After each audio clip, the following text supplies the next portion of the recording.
नगर के ऐतिहासिक धर्मसागर की मूल संरचना से खिलवाड़ से नगर में आक्रोश। नगरवासियों ने प्रधानमंत्री, गृह मंत्री महोदय व मुख्यमंत्री के नाम कलेक्टर को सौंपा ज्ञापन।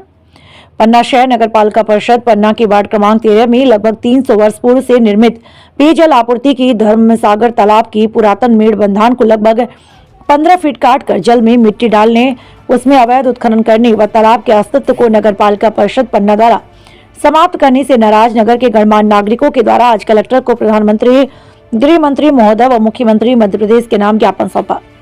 बताया गया कि पन्ना शहर नगर पालिका परिषद पन्ना के वार्ड क्रमांक 13 में लगभग 300 वर्ष पूर्व से निर्मित पेयजल आपूर्ति की धर्मसागर तालाब में नगर पालिका परिषद द्वारा छत्रसाल की एक प्रतिमा को स्थापित करने के लिए धर्मसागर तालाब की पुरातन मेड़ बंधान को लगभग 15 फीट काटकर जल में मिट्टी डालने, उसमें अवैध उत्खनन करने व तालाब के भीतर एक नवीन संरचना को बनाने का कार्य किया जा रहा है।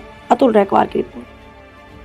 भाई साहब, धर्मसागर तालाब को लेकर आप लोगों ने देखिए, पन्ना नगर का बहुत प्राचीन 300 साल पुराना धर्मसागर तालाब है जो हमारे पूर्व राजाओं ने इसको खुदवाया था, बनवाया था और ये पन्ना नगर की शान है।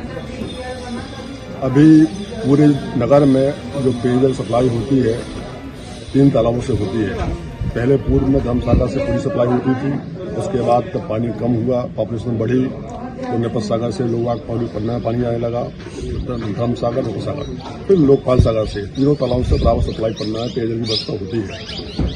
अभी क्या हुआ, 300 साल से इसमें कोई काम नहीं हुआ था तो धीरे धीरे इसमें इसकी स्थिति खराब होती गई। अभी 16 में यहाँ कलेक्टर शिवराज सिंह चौहान आए हुए थे, 16 में थे यहाँ पन्ना है, तो उस समय पर उनने और हमारे नगरवासियों ने मिलकर, हमारे जो युवा साथी सब लोगों ने मिलकर उनको सलाह दी कि भाई धर्मसागर तालाब में एक बहुत अच्छा अवसर है, इसमें काम कराया जाए, इसका गहरीकरण किया जाए, इसमें सौंदर्यीकरण किया जाए, बहुत अच्छा हो जाएगा। पानी की बहुत दिक्कत पड़ी पन्ना में, तो सभी नगरवासियों ने, सभी जनता ने, बच्चों ने, बूढ़ों ने, यहाँ तक कि किन्नरों ने और 4 ठेले वालों ने सबने सहयोग किया और धर्मसागर का पुनर्धारण हुआ, उसका गहरीकरण हुआ। 3 माह काम चला, अप्रैल, मई, जून पूरा तालाब खोदा, सफाई की, उसकी गहरीकरण किया उसका, और भगवान की ऐसी रहमत रही है कि 3 दिन में पूरा तालाब भर गया। जैसे तालाब खुदा और 3 दिन बाद उससे पूरा तालाब लबालब हो गया। ये ऊपर वाले की रहमत थी, ये जनता का जो सहयोग रहा है। मगर अभी पिछले हफ्ते से ये चल रहा है पन्ना में, यहाँ पे छत्रसाल जी की स्टेचू की लगाई जानी, वहाँ पे उसको लगाया, उसका स्टेचू विरोध नहीं कर रहे हम लोग उसका समर्थन करते हैं कि भाई लगाइए, कहीं पे भी लगाइए, मेड़ पे लगा दीजिए। मगर ये मूल संरचना को तोड़ के जो स्टेट टाइम की मेड़ थी तालाब की, उसको तोड़ दिया और तालाब को खोल दिया।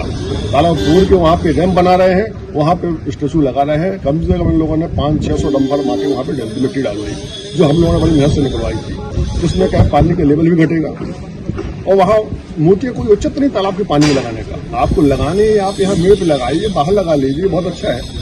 तो ऐसी व्यवस्था कर रहे हैं, तो इन्होंने क्या है कि मूल संरचना को बिगाड़ दिया है, तोड़ दिया है। हम चाहते हैं कि ऊपर FIR दर्ज हो, नगर पालिका के ऊपर FIR दर्ज हो। इन्होंने संरचना की, पुरानी संरचना के साथ छेड़छाड़ की है, खिलवाड़ किया है और हम लोगों की पूरी पन्ना की जनता की भावनाओं को आहत किया है।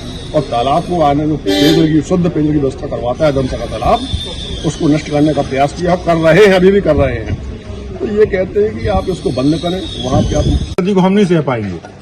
और आपको बताएं, अभी अगर प्रशासन सही जांच करे तो इनके ऊपर जो मुकदमे दायर हो सकते हैं, पहला हो सकता है पुरातत्व अधिनियम के तहत कि 100 साल के ऊपर की कोई भी संरचना है, अगर उसको कोई तोड़ता है तो पुरातत्व अधिनियम के तहत उनके ऊपर मुकदमा दायर होगा। दूसरी बात, अगर कोई जल को प्रदूषित करेगा, उसमें कोई भी ऐसी चीज डालेगा, मिट्टी वगैरह या कुछ भी पेयजल में, तो उसके ऊपर जल प्रदूषण का एक मुकदमा लगेगा। इसके बाद इनके ऊपर तीसरा जो मुकदमा लगने वाला है वो इनका ये होगा कि जो ये वहां पर अवैध उत्खनन कर रहे हैं तालाब के कैचमेंट एरिया में।